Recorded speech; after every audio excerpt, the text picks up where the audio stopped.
following is a chapter reading by the Worm Audiobook Project. Please support the original author at parahumans.wordpress.com. Thank you and enjoy.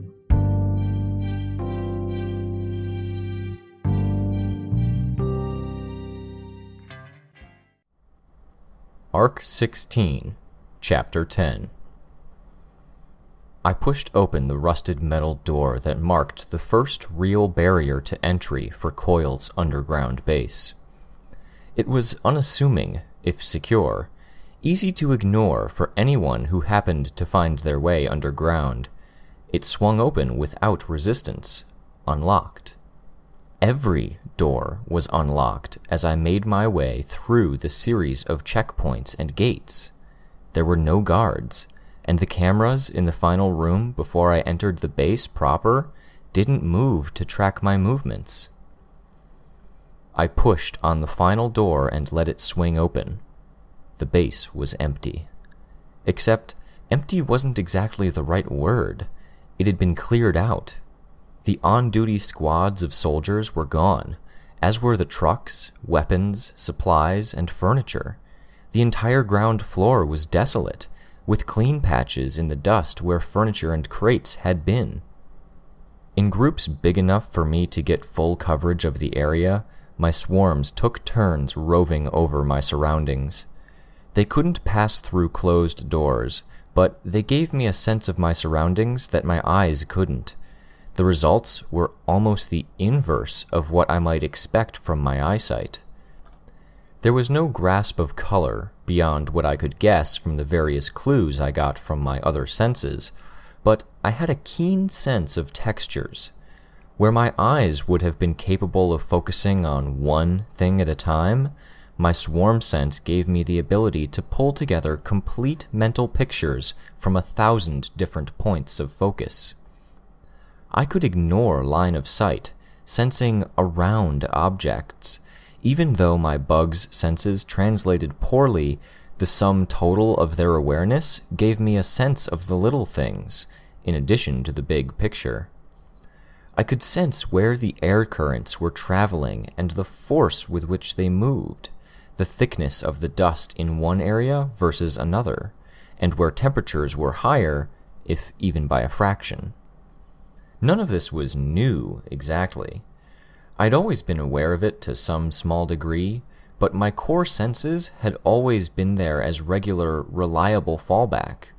I'd never researched the subject, but reports seemed conflicting when it came to the topic of blindness making other senses sharper. With only half of a day's experience, I was beginning to think that maybe it didn't improve my other senses, but seemed to free up the semi-conscious, semi-unconscious intake that my eyes typically used as my dominant sense. The brain power that was usually allocated to idle glances, comparing and contrasting, or just taking in ambient sights while my thoughts were preoccupied with other things, it was freed up to be used for listening and my swarm sense. The travelers were here, I noted. I wasn't startled to note their presence, but I was somewhat surprised. They'd gathered in one room above the vault that Noelle was presumably being kept in. They'd noticed the bugs and were venturing outside onto the walkway. I met them halfway between their apartment and the entrance. They were in civilian wear. Trickster and Ballistic were in regular shirts, jeans and shoes, but Sundancer was wearing what I took to be pajamas, her hair tied back in a bun. Genesis was in her chair, a blanket on her lap, with Oliver standing just behind her. "Skidder," Trickster said, "you're here alone?" "My teammates are upstairs. We wanted to have words with Coil, but he wasn't free to talk until sundown, so we've been killing time and waiting around. There's still a bit of time. I sensed some movement down here. I needed to stretch my legs to keep my injuries from earlier today from stiffening up, so I decided to take a bit of a walk." "And they're staying put?" Ballistic asked. "I can signal them in a heartbeat if I have to," I responded. "Just saying, but you know Coil's dead, right?" Trickster asked. "I saw it happen," I answered him. I chose my words carefully, so I have a very good idea of how dead the man is. Fair enough. And you guys? I asked. You're keeping eyes on your teammate, Noelle? Noelle's fine, Trickster said. You don't need to concern yourself over her. There was just a touch of hostility there. I turned my head to face the two girls, using my bugs to figure out the orientation so I could appear to be looking at Sundancer and Genesis. The two of them were, I figured, the closest thing to allies that I had among the travelers. That wasn't to say I was on good terms with them. Sundancer was especially wary of me, and had been since I'd carved out Lung's eyes, and Genesis had been a little weird in how she related to me when I'd delivered Trickster to her at the mayor's house. Part of that might have been a reflection or a response to my own paranoia, where I'd thought they were planning to kill me. Either way, they hadn't given me the impression of dislike or hostility to quite the same degree that I was seeing with Trickster and Ballistic right now. This was where my current inability to see was hurting me. I couldn't read their expressions or body language, and even though my bugs were giving me a sense of how they were standing and where their head, arms, and legs were positioned, I didn't have that innate human ability to instantaneously assess and process those details. Time and effort spent trying to figure it out was taken away from my ability to plan and follow the conversation. It was sort of like talking to an answering machine. I was left trying to hold up my end of a conversation without the ability to assess what the person on the other end was making of it. End result? I was left there, silent, while none of the travelers were volunteering anything. If you're done checking up on us, or visiting, whatever you want to call it, Trickster said, you could go.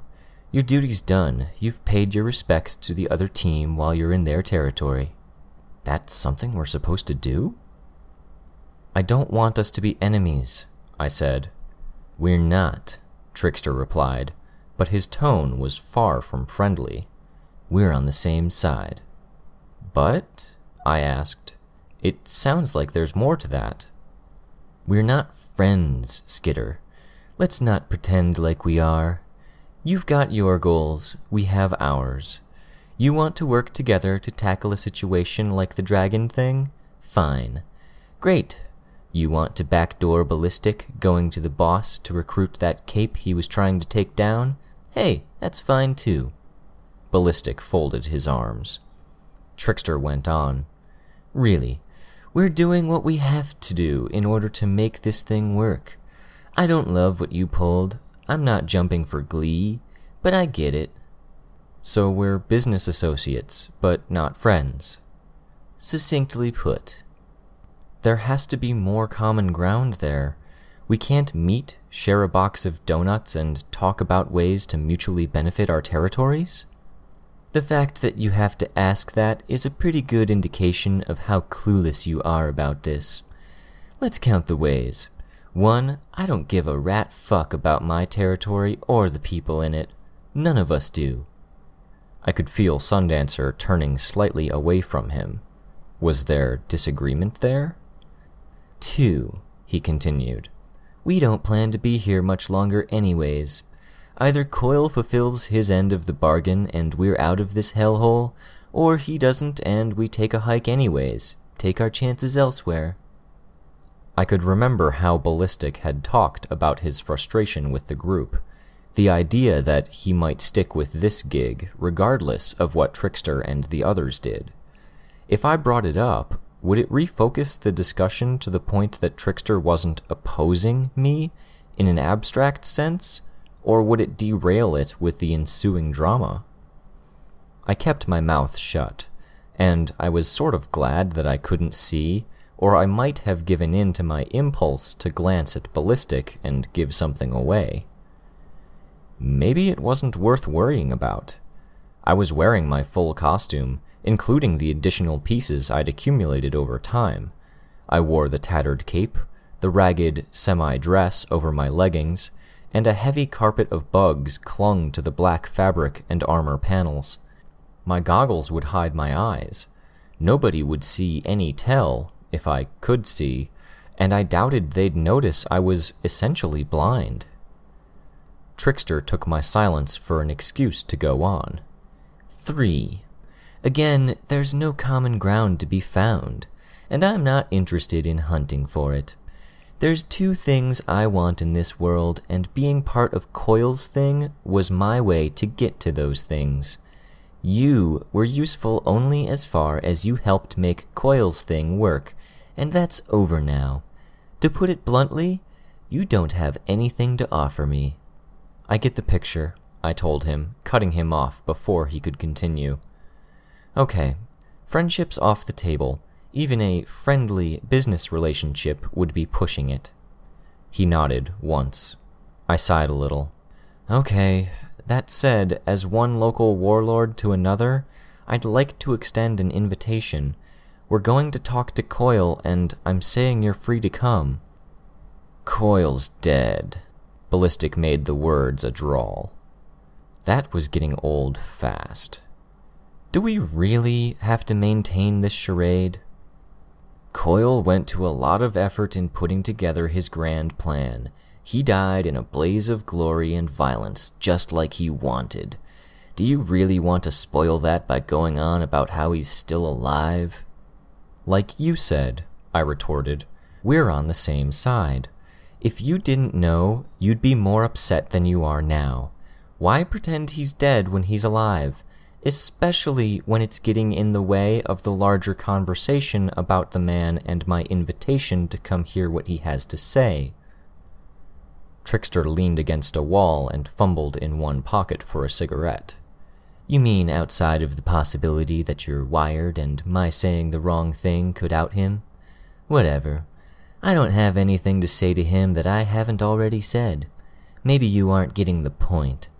We went out of our way to help you once, rescuing Gru, and it nearly got us carved up by Bonesaw. Your plan, I thought. He went on. I don't care about the Undersiders. I don't care if you get $100 trillion and wind up kings of the planet. I don't care if Coil kills you. We've wrapped up our business with Coil, and that's as far as my interest goes. All right, I said, raising my hands. Point taken. Listen, I get that maybe we haven't gotten along so fantastically, but I really do wish you guys luck with your circumstances, whatever they are. I hope you get what you've been looking for. Sure, Trickster said. He turned to leave, making his way to the doorway that led to the pseudo-apartment they stayed in when they weren't in their individual headquarters. He beckoned for his teammates to follow, and they did. Only Genesis lagged behind, her hands on the wheels of her chair. After Trickster had rounded the corner, she said, He's tense. Too much comes down to what happens in the next 48 hours. Believe me, I replied, I get that. Then good luck with your thing, she said. Don't take this the wrong way, but I hope I never see you again. How the hell am I supposed to take that? I didn't respond as she wheeled herself to the corridor. Okay, I thought. Learned what I needed to. Whatever the terms between Coil and the travelers were, he hadn't seen fit to invite them to the meeting place. I'd had to think for some time before making the offer to join us for the meeting. I knew that whatever Coil had planned, inviting the travelers wouldn't hurt. If Coil fully expected to cooperate, to give us the answers we needed and hand Dinah over, then it didn't matter if the travelers were there. If he was expecting conflict, and he had planned to invite them, then we only gained the benefit of knowing in advance that they'd be there. Finally, if he'd expected trouble but he hadn't invited them, there was probably a reason, and that reason would be something we could exploit in a pinch. They hadn't accepted my invitation anyways, and I hadn't sensed anything sinister when Trickster had rejected the offer. He'd been too self-centered. Funny, as I thought on it, how easily he seemed to slip between talking about I, as in himself, to talking about we, the group. It was as if he assumed everyone in the Travelers was on the same page as him, and my discussions with Sundancer and Ballistic had suggested anything but. Even Cherish's taunts had pointed to some strife within the ranks. The second major piece of data that I'd gleaned from my detour was that Dinah wasn't here. There were a handful of locked doors my bugs hadn't been able to slip past, but the room Dinah had been in when we'd first visited was empty. I wasn't 100% sure that Dinah wasn't still in Coil's underground base, but I had a hard time believing that Coil would leave her there with no armed guards. She was too valuable to risk losing her to one of his enemies, or losing his bargaining chip he had in his dealings with me. We'd agreed that if I could prove myself as a valuable asset, he'd accept my fealty in exchange for Dinah's freedom. I hadn't earned him any money, not directly, but that had never really been his goal. He had money, and he could get more by exercising his power in some high-risk, high-reward ventures. I had gathered more followers under my wing than all of the others put together, with the possible exception of Tattletale. I'd put life and limb at risk partially for his benefit. I'd proved myself as a leader, a soldier, and a problem solver. I'd put up with every challenge he'd set in my way. The false death threat he'd put on my head, convincing the mayor, dealing with Dragon, and going up against the Nine. Hell, I'd tended to my territory while my dad lay bleeding in the hospital. I couldn't say for sure whether Coil would actually follow through with his end of the deal. In his shoes, ignoring what the right thing to do would be, if only because it was pretty fucking obvious he didn't put much stock in right and wrong, I wasn't sure I'd give Dinah up. For a guy like Coil, who did things from behind the scenes, playing the long game and orchestrating events to get the best possible results, Dinah's power was invaluable. Trickster had used a chess metaphor back when the thing with the Nine was just beginning. Would I be considered a bishop? Hell, even if I thought of myself as a queen, I wasn't sure Coil would value having me on his side of the board over having Dinah. Dinah let him rig the game. I ventured outside and made my way to the flights of stairs for the building that was still in progress. It had proceeded nicely in recent days, and the outside was partially complete. The sun was setting, and my bugs could see and feel the warm light that streamed in through the openings in the outside, where tarps had come free. The thick dust of concrete and shorn wood layered the area and formed clouds wherever the wind made its way inside. I'd climbed the stairs to the meeting place only an hour ago, and I'd ventured all the way to the bottom to investigate Coil's base. That made this my third trip over the 20 flights of stairs accessing the roof. On my third trip, my aches and pains from being tossed around by Coil's explosion were most definitely making themselves felt. In a way, I didn't mind. I felt restless, and moving made me feel better. Nervous wasn't the right word. Nervousness implied there was uncertainty, and I was pretty sure this wouldn't go the way I hoped. Trepidation wasn't right either. I might have settled on a sense of encroaching doom, but that felt over the top. Then again, this was someone's life on the line. Maybe our lives too. Was it possible to be over the top when the stakes were this high? The others had arranged themselves around the roof. Bitch was in a half-sitting, half-lying-down position, leaning back against Bentley's side, Bastard sleeping on her lap.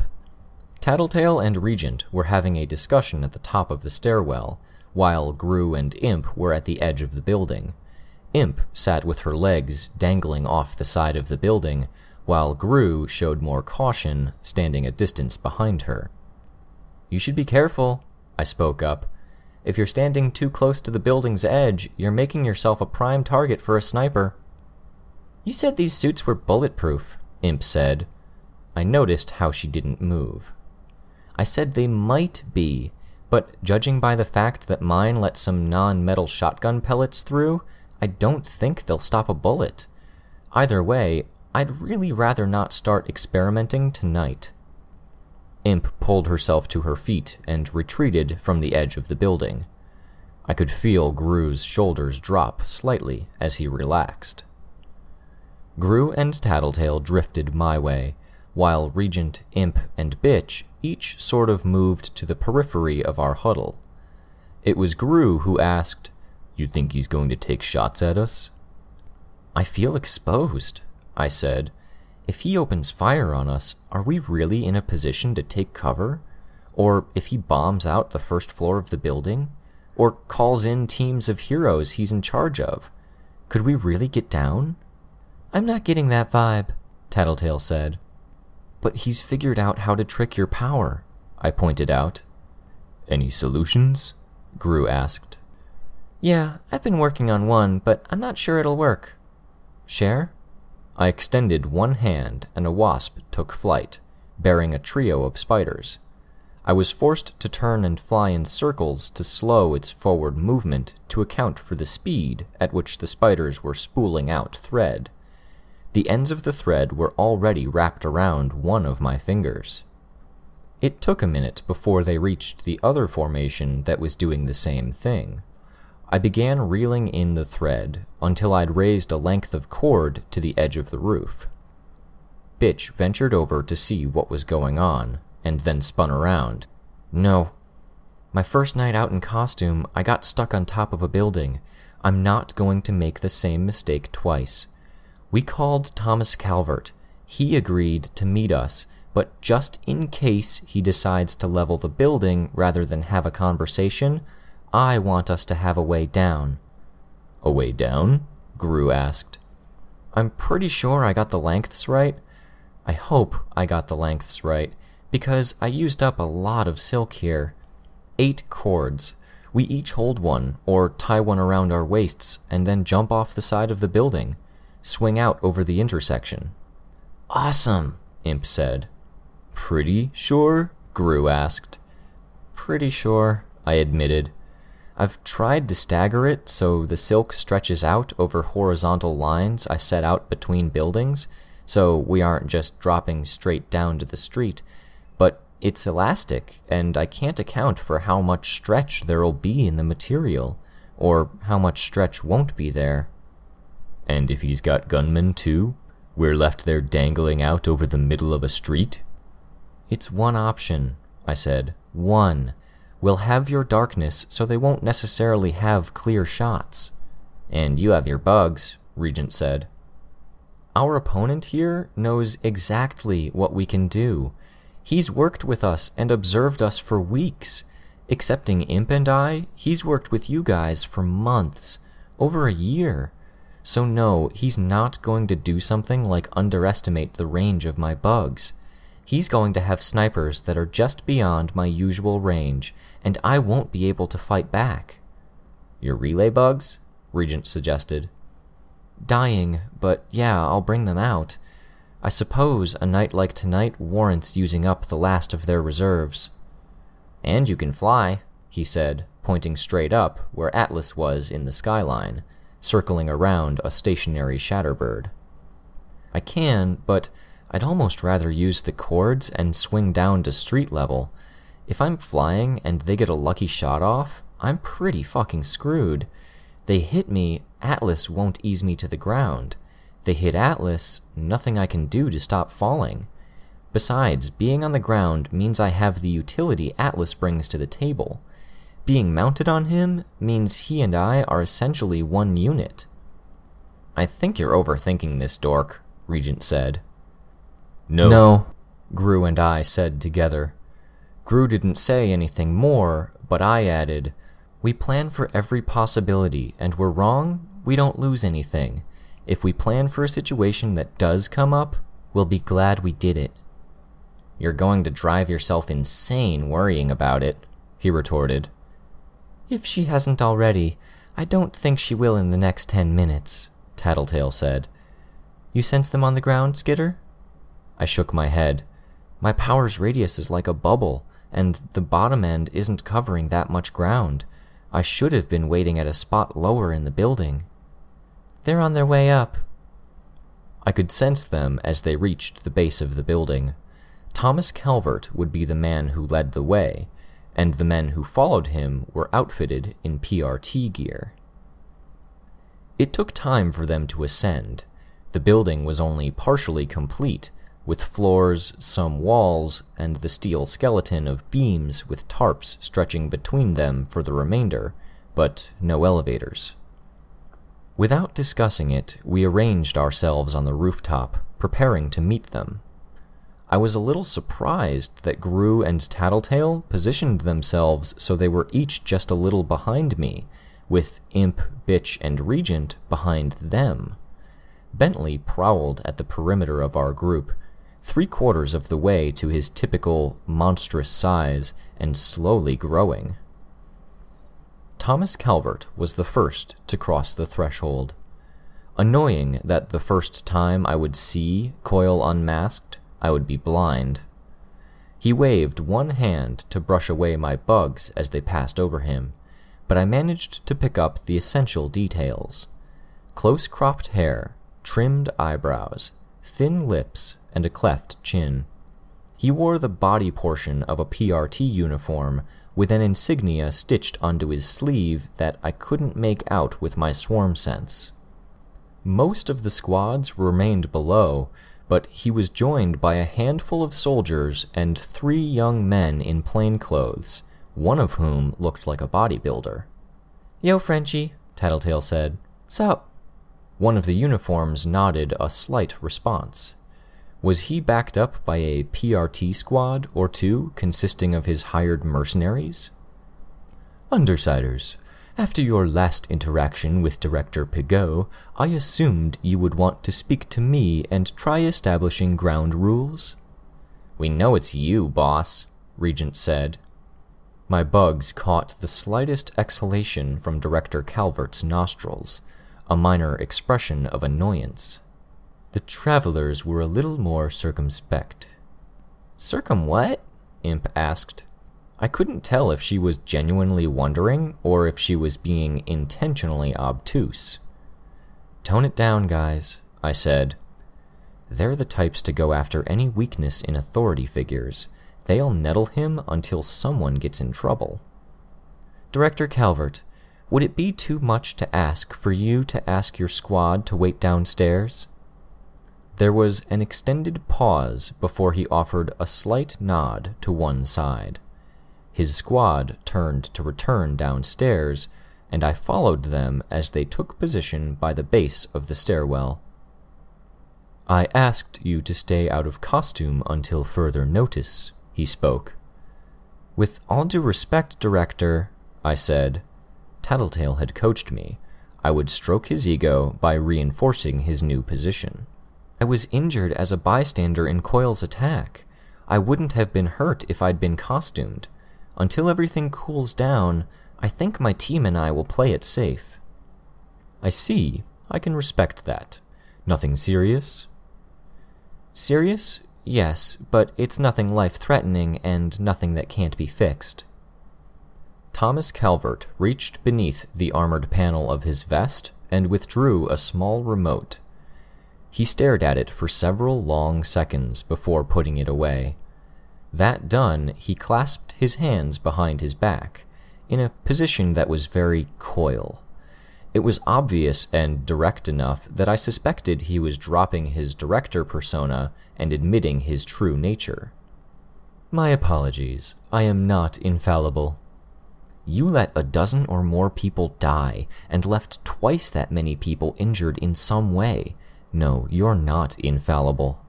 I kept my mouth shut. "I just checked for listening devices. You aren't recording this, which means I can answer any questions you have." "How much of that was planned?" I asked. "More than you might suspect. Every person in that room who was not in the audience was accounted for. Mr. Grove and Mrs. Padillo were selected and recruited well in advance. Circus and Chariot were hired nearly a year and a half ago, their actions and development in the public eye carefully orchestrated. Uber and Leet were recent acquisitions. I needed a heavy metal suit that could carry a package, and Trainwreck died at an inconvenient time.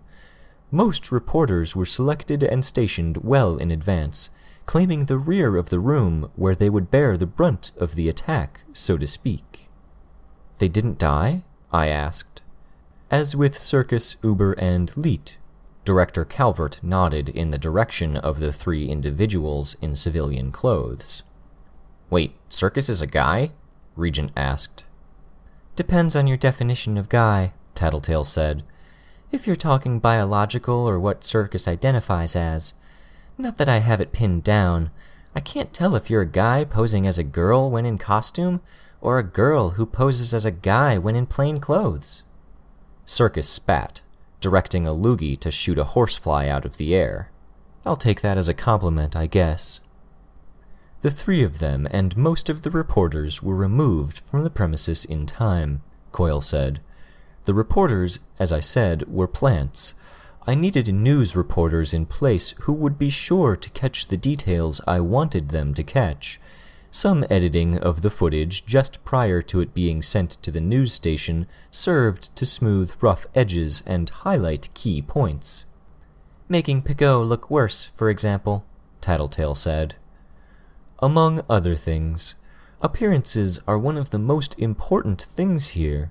With Chariot's help, we created a rough emulation of Trickster's power. The reporters were swapped out. A sufficient amount of raw biological matter was swapped in. Human matter? I asked. That is what the paperwork will say, which is the most important aspect, Director Calvert answered me. Rest assured, no serious harm was done.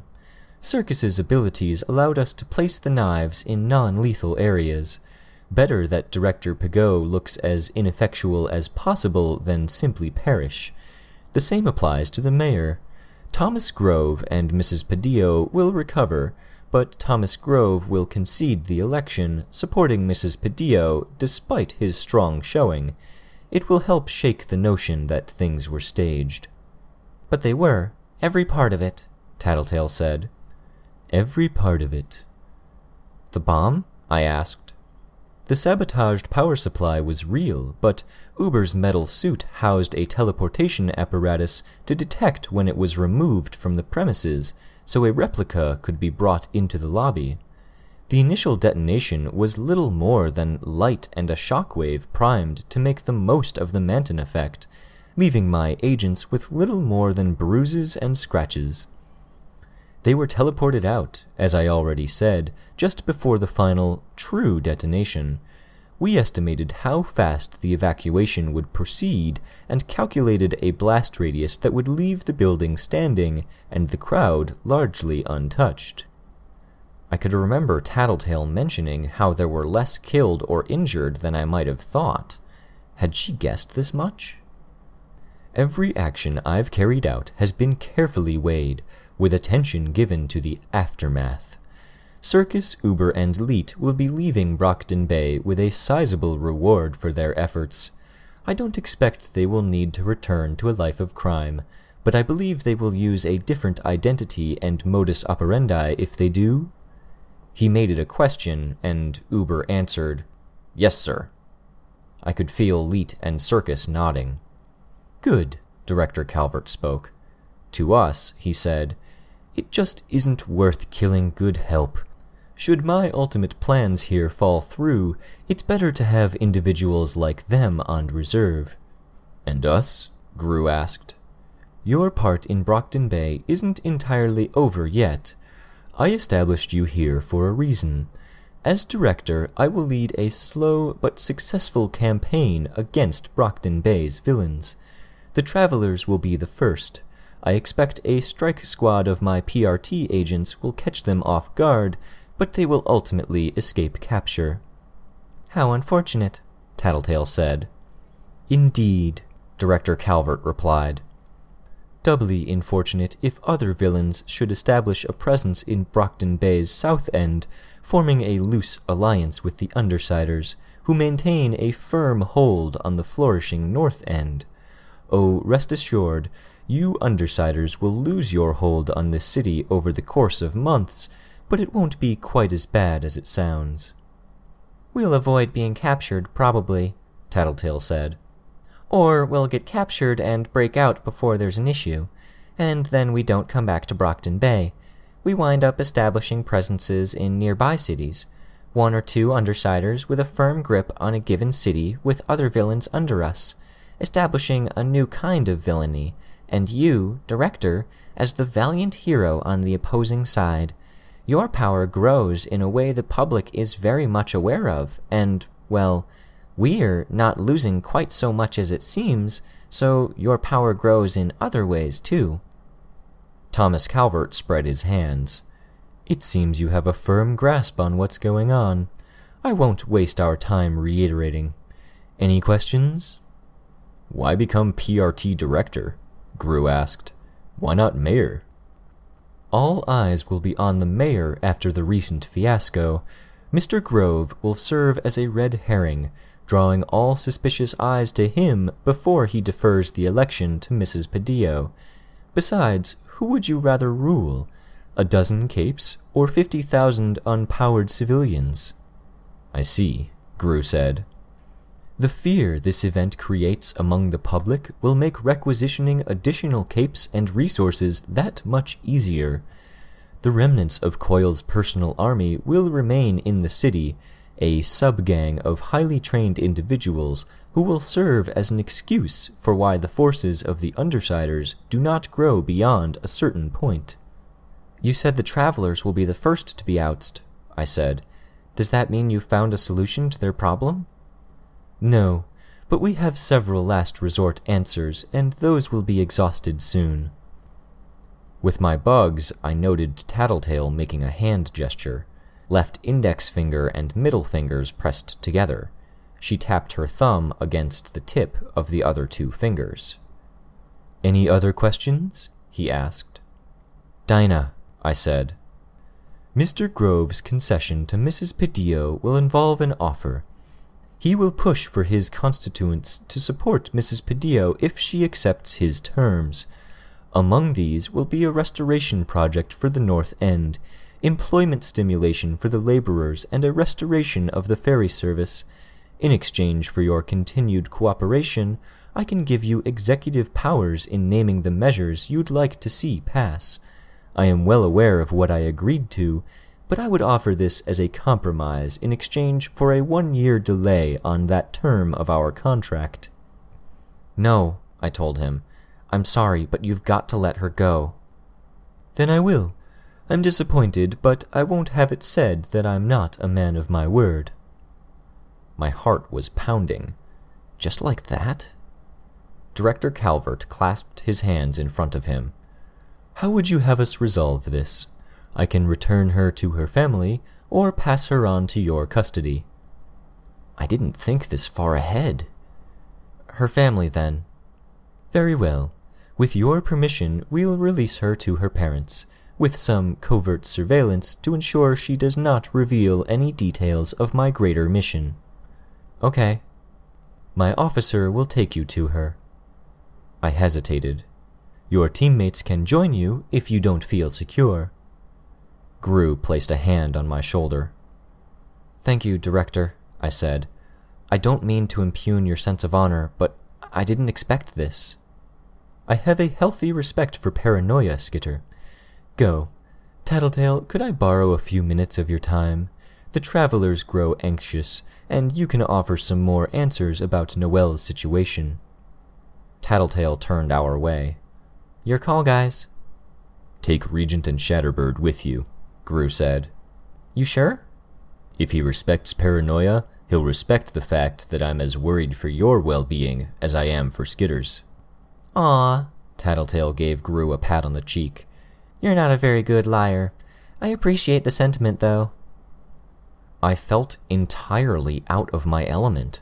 For weeks, months, I'd been bracing myself to hear Coil say no, to hear him say, "I promised I'd consider it," Or, I promised to release her when my plan reached its conclusion, and that won't happen for another year. I didn't know what to do with my hands. If I'd had pockets, I'd have jammed them in there, but I didn't.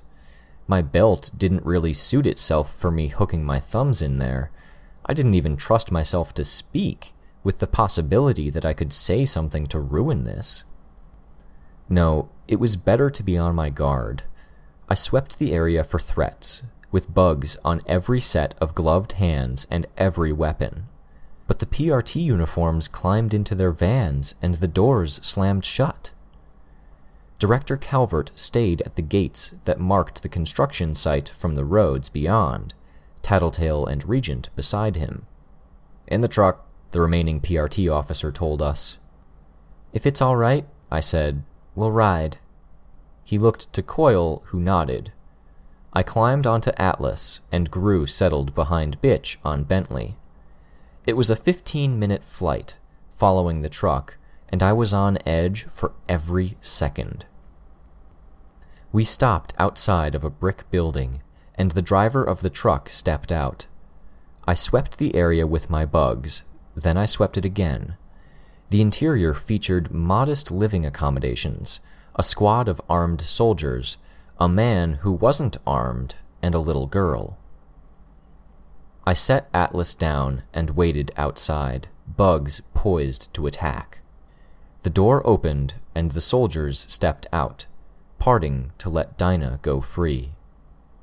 The little girl stepped out, hesitant, then stopped. Nothing gave me any indication that she was unhealthy or hurt, but she wasn't lively either.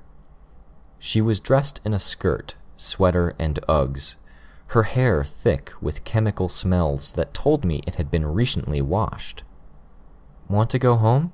I asked. I reached out. Her hand found mine, and I clutched it tight. Couldn't leave on Atlas. I turned, and she stepped to follow. Through my bugs, I could feel the thrum of the truck as it started up. I could feel the mild heat and see the flare of light as the high beams shifted on. If I could see, they would have been blinding. I tried to squeeze Dinah's hand, to reassure her, and found myself clenching an empty fist. My bugs weren't where they were supposed to be. I was momentarily disoriented as I tried to map my surroundings. When I felt hardwood beneath my feet, I scattered the bugs from beneath my costume. Containment foam all around me. I'd been teleported. And Calvert and a squad of his people. "You bastard," I said. There was no response. I could feel how his arm was outstretched, sense the general shape of the weapon in his hand. The others had weapons too. I could attack, but it would only make them open fire. "No monologue?" I asked. "You're not going to explain how you did it, how you're going to deal with my teammates, or explain what happened to me?" He answered with a pull of the trigger.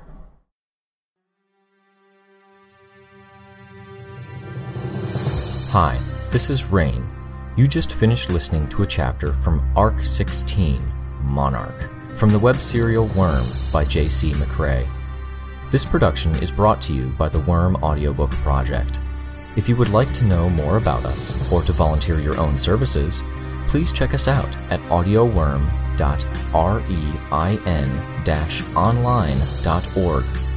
You can download or listen to every chapter directly from our site, or you can find us on iTunes or any podcast app under Worm Audiobook. Thank you for listening.